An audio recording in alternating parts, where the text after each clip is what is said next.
बताया गया कि यहाँ पर आएंगे वो होगा, और क्यों ये टेंट लगाया और क्यों यहाँ खाने की व्यवस्था की गई है ना, क्यों ये सजावट की गई, फिर नहीं रुकना था तो यानी कहीं ना कहीं तो कुछ तो मैटर होगा इसमें। यहाँ जो लड़ाई लड़ रहा है, यहाँ जो लोग मौजूद थे वो भी तो दलित समाज के लोग थे ना, दलितों के हक की लड़ाई वो ऊंचे स्तर पे उठा रहे हैं। आज बाबा साहब ने गांधी जी का विरोध भी किया था, मुद्दों पे विचारों में भिन्नता हो सकती थी।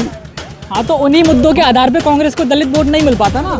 इतनी तैयारियां की, बाबा साहब पे माला चढ़ाने में कितनी देर लगी, केवल और केवल कांग्रेस के साथ खड़ा था। नहीं, जब से बीएसपी क्यों बनानी पड़ी, ये बीएसपी जिन्होंने बनाई वो बताएंगे, उनका विषय होगा।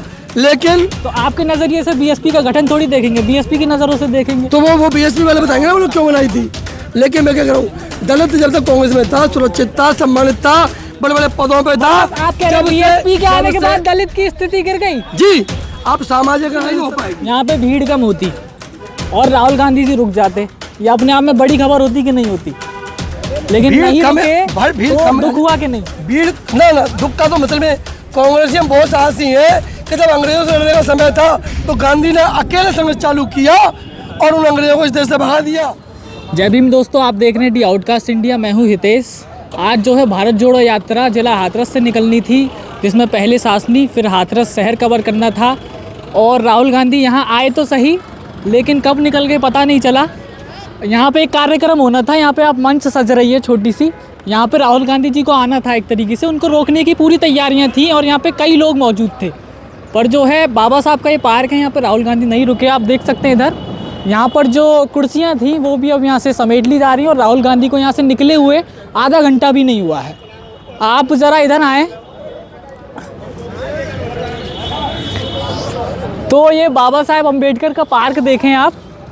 यहाँ पे जो है कांग्रेस के कार्यकर्ताओं के द्वारा, यहाँ पे प्रदेश स्तर के जो यहाँ के जो मुख्य कार्यकर्ता थे जिनके जिम्मे ये कार्य सौंपा गया था कि यहाँ पे उनका स्वागत हो, और वो यहाँ पे मौजूद है, अभी हम उनसे बात भी करेंगे। तो उन्होंने जो है बाबा साहब पे माल्यार्पण का कार्यक्रम यहाँ था कि राहुल गांधी जी के द्वारा कराया जाएगा, प्रियंका गांधी भी साथ थी, लेकिन यहाँ पे जो है वो नहीं रुके और बहुत ही जल्दी निकल के गए। देखिए बाबा साहब पे माला भी जो है यहाँ के कार्यकर्ताओं ने ही एक तरीके से पहना दी है बाबा साहब को।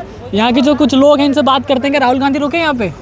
भाई जी यहाँ पर थोड़ी सुबह से व्यवस्था की गई थी यहाँ पर, और यहाँ पर राहुल गांधी के लिए यहाँ पर हजारों लोगों की संख्या में यहाँ खड़े हुए थे बाबा साहब के जो गेट के बाहर, पर वो एक मिनट भी यहाँ नहीं रुके, देखने के बाद भी यहाँ नहीं रुके वो। आप कांग्रेस के कार्यकर्ता हैं, आपको बुरा लगा? नहीं, मैं कांग्रेस का कार्यकर्ता नहीं, मैं डॉक्टर भीमराव अम्बेडकर में यहीं रहता हूँ और मैं यहीं का बाबा साहब को जो मानता हूँ, मेरा वोट भी नहीं है, पर मेरा ये बस गलती थी इनकी जो नहीं रुके यहाँ पर, क्योंकि यहाँ पर सुबह से लोग व्यवस्था में तो थे। आपको बुरा लगा इस बात? बहुत बुरा लगा कि राहुल गांधी बाबा साहब के लिए नहीं रुके। हाँ, नहीं रुके। आपको क्या लगता है? कहना तो मुझे पहले तो ये है कि सबसे पहले हमारे लिए बाबा साहब हैं, सबसे पहले।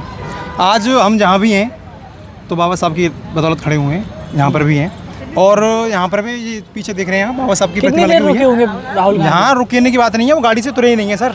गाड़ी रुकी थी? नहीं रुकी, देखने के बावजूद भी। ये माला किसने डाल दी थी? ये तो सब हमने संगठन के जो लोग हैं यहाँ पर सब उन्होंने अर्पण किए यहाँ पे, तो वो उन्होंने इतना कुछ देखने के बावजूद भी बाबा साहब की प्रतिमा लगी हुई है यहाँ पर, और इतना सारा यहाँ पे उन्होंने व्यवस्था की हुई है, झंडे भी लगे हुए हैं, तो उनको पता था। हालांकि ऐसा नहीं है कि उनको कुछ पता नहीं हो, सब देख के गए हैं यहाँ से। राहुल गांधी सामाजिक न्याय की बात करते हैं, बाबा साहब की बात कहाँ? यहाँ तो अपना अपमान की बात हुई है आज तो।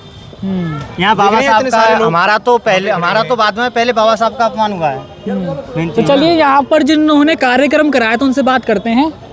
योगेश जी, आप पहले अपना पद बता दें। मैं इस समय प्रदेश में महासचिव हूँ और मंडल का प्रभारी हूँ अनुसूचित विभाग से। अनुसूचित विभाग से, अनुसूचित जाति विभाग से। तो आज जो है यहाँ पे लोग बता रहे हैं कि राहुल गांधी यहाँ पे एक मिनट भी नहीं रुके, बल्कि गाड़ी से भी नहीं उतरे। यहाँ पे पूरी तैयारियां थी, कई लोग थे, फिर भी राहुल गांधी नहीं उतरे। यहाँ पे मंच भी तैयार था, बाबा साहब पे माल्यार्पण भी होना था, माला भी आप लोगों ने ही डाल दी। राहुल गांधी जी क्यों नहीं रुक पाए? राहुल जी का कार्यक्रम तय था 10 बजे का, और क्योंकि राहुल जी एक बड़े नेता हैं, आगरा में भी कार्यक्रम तय है और अखिलेश जी वहाँ पहुँच चुके हैं, प्रियंका जी भी वहाँ पहुँच चुकी हैं और वहाँ इंतजार हो रहा है।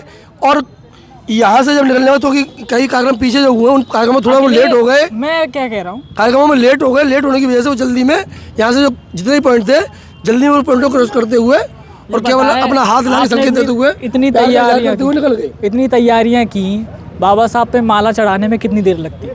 बस बात सिर्फ यही है और कुछ नहीं है। उनका जो बाबा साहब के प्रति सम्मान है, जो हृदय में उनकी जगह है बाबा साहब की, दलितों के प्रति उनका जो पीड़ा है वो उनके अल्फाजों में खूब झलकती है। दलितों के लिए संघर्ष करने के लिए भारत में वर्तमान एक ही व्यक्ति तो यहाँ जो लड़ाई लड़ रहा है, यहाँ जो लोग मौजूद थे वो भी तो दलित समाज के ही लोग थे ना। दलितों के हक की लड़ाई वो ऊंचे स्तर पे उठा रहे हैं। अगर सड़कों पे अगर डोल के इस तरह से जगह जगह पहुंच जाएगा व्यक्ति इतना बड़ा, देखिए तो मुझे यहाँ पे लगता मान है लीजिए कि बहुत बड़ा समय लग जाएगा मान लीजिए, और जिस उद्देश्य के लिए वो उद्देश्य की पूर्ति नहीं हो पाएगी। यहाँ पे भीड़ कम होती और राहुल गांधी जी रुक जाते, ये अपने आप में बड़ी खबर होती कि नहीं होती, लेकिन भीड़ नहीं कम है, रुके भीड़ तो कम है। दुख हुआ कि नहीं? भीड़ ना दुख का तो मतलब में कांग्रेसी हम बहुत साहसी हैं कि जब अंग्रेजों से लड़ने का समय था तो गांधी ने अकेले संघर्ष चालू किया और उन अंग्रेजों को इस देश से भगा दिया। और आज भी बाबा साहब ने गांधी जी का विरोध भी किया था। मुद्दों पे विचारों में भिन्नता हो सकती थी। हाँ, तो उन्हीं मुद्दों के आधार पे कांग्रेस को दलित वोट नहीं मिल पाता ना। दलित आप अगर सही एनालिसिस करेंगे कि जब तक बीएसपी नहीं थी तब तक दलित केवल और केवल कांग्रेस के साथ खड़ा था। नहीं, जब से बीएसपी क्यों बनानी पड़ी? ये बीएसपी जिन्होंने बनाई वो बताएंगे, उनका विषय होगा। लेकिन तो आपके नजरिए से बीएसपी का गठन थोड़ी देखेंगे, बीएसपी की नजरों से देखेंगे। तो वो बीएसपी वाले बताएंगे ना उन्होंने क्यों बनाई थी। लेकिन मैं क्या कह रहा हूँ, दलित जब तक कांग्रेस में था, सुरक्षित था, सम्मानित था, बड़े बड़े पदों पे था। आप कह रहे हैं बीएसपी के आने के बाद दलित की स्थिति गिर गई? जी, आप सामाजिक स्तर पर देखिए स्थितियों को। पहले मिनिस्टर बनते थे, सांसद बनते थे, विधायक बनते थे, आज ढूंढने से नहीं मिलते हैं। उत्तर प्रदेश में दलितों को जमीन किसने दी? इंदिरा गांधी ने। राज्य सरकार ने कुछ नहीं किया। राज्य जितने राज्यों में बात देश की करो, बात देश की करो, राज्य की नहीं, देश की करो। बात देश की करो। देश में 20 नए जिले किसने बनाए?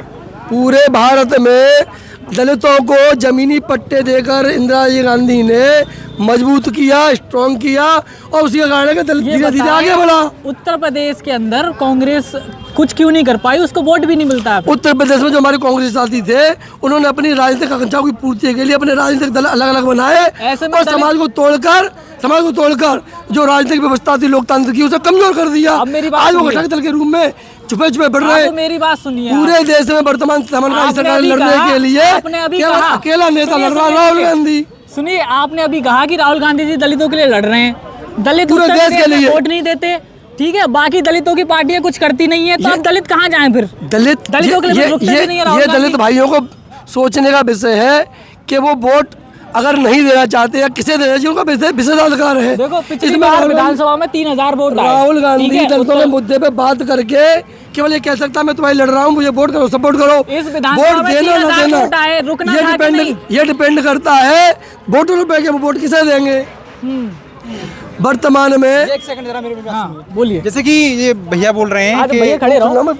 जैसे कि भैया बोल रहे हैं कि कांग्रेस सरकार जो है वो दलितों के हित की बात करती है। हाँ। सबसे पहले रिजर्वेशन का जो विरोध किया था कांग्रेस ने किया था। सबसे पहले गांधी जी ने सबसे पहले रिजर्वेशन का जो मुद्दा उठाया था सबसे पहले, तो उन्होंने विरोध किया था रिजर्वेशन। कह रहे हैं सेपरेट इलेक्टोरेट क्यों नहीं हो पाया? बताइए आप, कांग्रेस कहाँ कर रही है दलितों की बात? जब वहाँ हमारे हक की बात हो रही थी तो उन्होंने विरोध किया था रिजर्वेशन का कांग्रेस ने। बताइए, आप कह रहे हैं कि आप दलितों रिजर्वेशन जो भारत में जो रिजर्वेशन है दलितों के लिए वो भारतीय संविधान के अनुरूप है और भारतीय संविधान में वो व्यवस्थाएं सारी मौजूद हैं। वो भारतीय संविधान बाबा साहब ने जब बनाया और उस समय जो सरकार थी कांग्रेस थी, अगर उनको आयती करना होता तो सरकार कांग्रेस की चुनी नहीं गई थी ना उस समय पर। सब कुछ वो संविधान में अगर ज़्यादा योग्यता किसी व्यक्ति में हो तो ये बताए कि संविधान के लागू होने से लेकर और अधिक समय तक इस देश में शासन कौन सी सरकार करके गई है वो मुझे अवगत कराएं। कांग्रेस को अगर अहित करना होता तो ये अब तक संविधान नष्ट कर चुके होते। लोग जो नष्ट कर रहे हैं वर्तमान सत्ता बैठे लोग, आज लोग ये समझ नहीं चल नहीं उनके साथ खड़े हैं। आरक्षण की बात आप देश पे ले गए।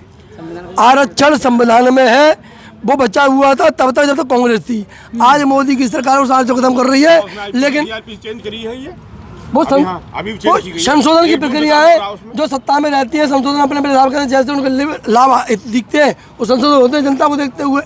क्लियर सी बात है। चलिए, ये थे हमारे साथ में कांग्रेस के नेता जिन्होंने इस प्रोग्राम की पूरी तैयारियां की थी, लेकिन लोग गुस्सा रहे। इन्होंने बहुत अच्छा जस्टिफाई किया चीज़ों को कि उन पे समय नहीं था या कुछ नहीं था, लेकिन लोगों का यही कहना है कि यहाँ पे बाबा साहब के लिए नहीं रुके राहुल गांधी।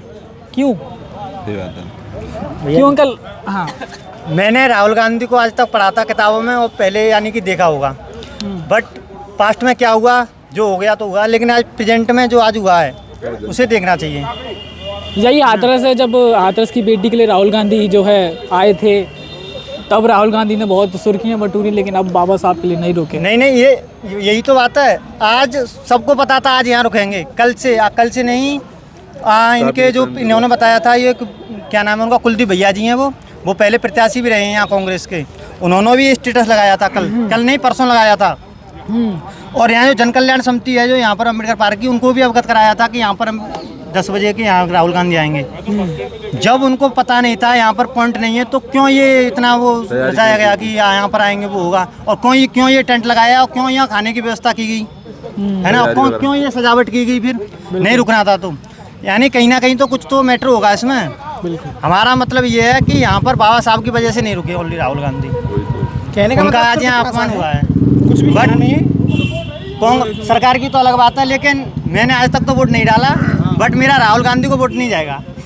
राहुल गांधी तो अब युवाओं की बात कर रहे हैं, पेपर लीक का मुद्दा उठा रहे हैं। अरे मुद्दा उठाने से कुछ नहीं होता। जब इंसान जमीनी स्तर पर चल रहा है और जमीनी स्तर की बात नहीं सुनेगा तो कैसा नेता है। आप भी एक बैनर बना लेते ना यूपी पुलिस का, राहुल गांधी तो बैनरों को ढूंढ रहे हैं, फिर वो फोटो ले लेते हैं उसके साथ। पेपर लीक का मुद्दा, अरे अब जितने भी लोग हैं सभी ने मुद्दा उठाया पुलिस का, पेपर लीक का।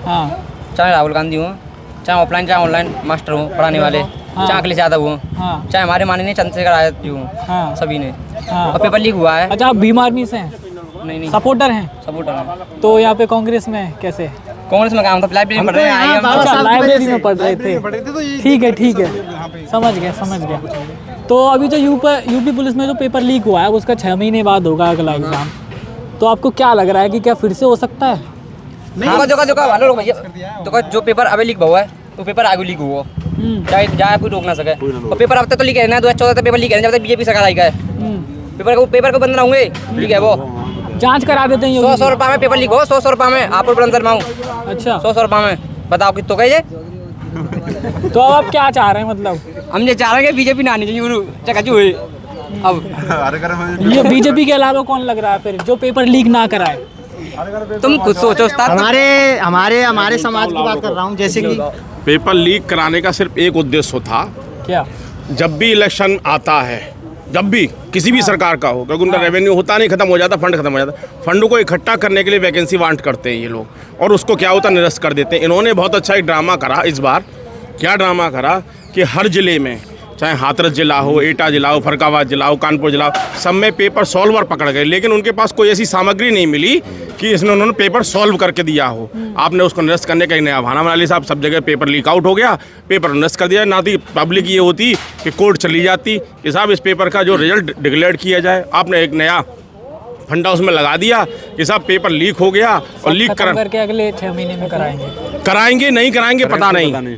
लेकिन पर एक स्टूडेंट के हिसाब से 500 पर फॉर्म भरा गया, वो पैसा सरकार के खाते में गया, और प्रत्येक जिले में सॉल्वर पकड़े गए। किसी के पास ऐसा कोई डॉक्यूमेंट मिला कि जिसमें कोई पेपर दिखाया गया हो कि साहब ये सॉल्व किया हुआ है। मथुरा से सॉल्वर करने आए थे, आपको वहाँ पर मिल गए चौधरी चरण सिंह की मूर्ति पे, वहाँ आपने पकड़ लिया। उनके पास कोई ऐसा चीज़ थी जिससे आपने दिखाया कि साहब कोई पेपर सॉल्वर पकड़े गए? कोई ऐसी चीज़ थी एविडेंस के लिए? नहीं थी। केवल एक राजनीति थी कि इसको निरस्त कराना है, पैसा कैसे इकट्ठा किया जाए। सरकार जब इलेक्शन लड़ाती है तो फंड खत्म हो जाता है, जितने भी स्टूडेंट ने पैसा दिया उस फंड उन्हीं के खाते में गया, उससे इलेक्शन लड़ेगी, और कुछ भी इसके पीछे नहीं था। अब इलेक्शन के बाद इसका कोई निश्चित नहीं है कि आप पेपर दिलाएंगे। जैसे कि आपने अपनी समझ से ये बात कही होगी, ठीक है, समझ से नहीं कही, गणित यही है। गणित हमारा जिले में कोई सॉल्वर पकड़ा गया हो, उसके पास कोई ऐसी डॉक्यूमेंट मैंने भी एग्जाम दिया है यूपी पुलिस का अब की बार, और मेरा अच्छा स्कोर था, ऐसी बात नहीं है। मैं नहीं चाहता था ये पेपर लीक हो यानी रिएक्ट हो, मैं अपने हिसाब से बताऊं तो, क्योंकि मेरा पेपर था 18 शिफ्ट पहली में, और ये नकल पकड़ी गई 18 सेकंड और 17 सेकंड में। जैसे कि ये गवर्नमेंट ने ये 400 रुपये फीस ली थी, बट ये फीस तो ली, बट इतना खर्चा भी आता है, ये भी हमें पता है, जो भी है, और इतना खर्चा हुआ अभी हुआ। कांग्रेस कैसे मुद्दा उठा रही है कि साहब हम पेपर कराएंगे, सब फ्री कराएंगे? अरे वो अलग बात है, वो खर्चा की बात। आपने कहा है 500 रुपये फीस जा रही है, इतना जो पैसा खर्च हुआ है ना उतना तो हो गया होगा एग्जाम में, क्योंकि हर एक टीचर को पैसा जाता है, हर एक एसपी को जाता है, हर ड्यूटी करता है उसको भी पैसा जाता है। अगर ये एग्जाम एक मेरा सवाल है आपसे, ठीक है, अभी जो ये पेपर लीक का मसला आया, इसमें ये कहा गया कि हुआ ही नहीं है, फिर जो है क्या कहते हैं उसको 6 महीने बाद कराने की बात कही। ऐसे में अगर आपका अच्छा पेपर हुआ है, क्योंकि एक तो इतने सालों बाद वैकेंसी आई, ठीक है, और भी नौकरियों में क्या हो रहा है पेपर लीक हो जाते हैं, उससे पहले भी एक पेपर लीक हुआ, अब ऐसे में दिक्कत ये है कि अगर आपका पेपर एक अच्छा चला गया और इतने सालों बाद वैकेंसी आई है, आगे भी कोई भरोसा नहीं है, ऐसे में आपकी मानसिक स्थिति पे क्या दबाव पड़ता है? इसका ये है, लेकिन ये गवर्नमेंट कहीं ना कहीं इसमें भूल है, और तरीका अपनाना चाहिए ना इसको एग्जाम कराने का, है ना। लेकिन ये है पेपर को निरस्त कराने का पूरी प्लानिंग थी। बच्चों ने निरस्त कराया है पैसे, टीचरों ने निरस्त कराया। आंदोलन हुआ था अभी लखनऊ में, वहाँ पर हमारे साथी भी गए थे। मेरा SSCGD का एग्जाम है तो मैं नहीं जा पाया, मैं भी जाता हूँ वहाँ पर, क्योंकि मेरे साथी ने पेपर दिए थे। क्योंकि अगर ये पेपर सेकंड का लीक हुआ तो हम पर भी कहीं ना कहीं प्रभाव पड़ता, हमारे साथियों पर प्रभाव पड़ता, क्योंकि वो अच्छे मार्क्सों लाते और हमारे कहीं ना कहीं अगर नकल नहीं होती तो हमारा सिलेक्शन हो जाता। लेकिन इसमें हमारी भी आशंका थी कि नहीं हो पाएगा, तो ये कैंसिल हुआ है। जहाँ तक अच्छा ही हुआ है पेपर, तो ठीक है, आगे और अच्छी तैयारी कर। हाँ, आगे हम अच्छी तैयारी करेंगे, इसकी कोई नहीं है। और हमें आशा है कि आगे अच्छा एग्जाम हो, और गवर्नमेंट से यही कहना चाहेंगे कि आगे जो कि एक अच्छी तरीके से और बढ़िया तरह से एग्जाम कराना चाहिए, यानी सख्ती से एग्जाम कराना चाहिए। जहाँ तक ऑनलाइन हो जाना चाहिए, या कोई प्रक्रिया ऐसी चेंज करनी चाहिए जो कि वहाँ पर नकल रोकी जा सके। और किसी भाई की कोई समस्या? तो ये थे यूपी पुलिस का एग्ज़ाम दिए हुए कुछ छात्र, आए तो राहुल गांधी को सपोर्ट करने थे, एक तरीके से देखने आए थे, सपोर्ट भी करने नहीं आए थे। बाबा साहब को मानने वाले लोग हैं, योगी सरकार से खुश नहीं है, क्योंकि बार बार पेपर लीक हो जाते हैं और योगी सरकार जो है उस पर ढंग से कार्रवाई नहीं करती और आगे डेट बढ़ा देती है। खैर, उसके तो ये पक्ष में है, क्योंकि पारदर्शिता नाम की एक चीज़ जो है वो होनी चाहिए सरकारों में। तो ये कुछ छात्र थे और आप देख रहे थे आउटकास्ट इंडिया। मैं हूँ हितेश।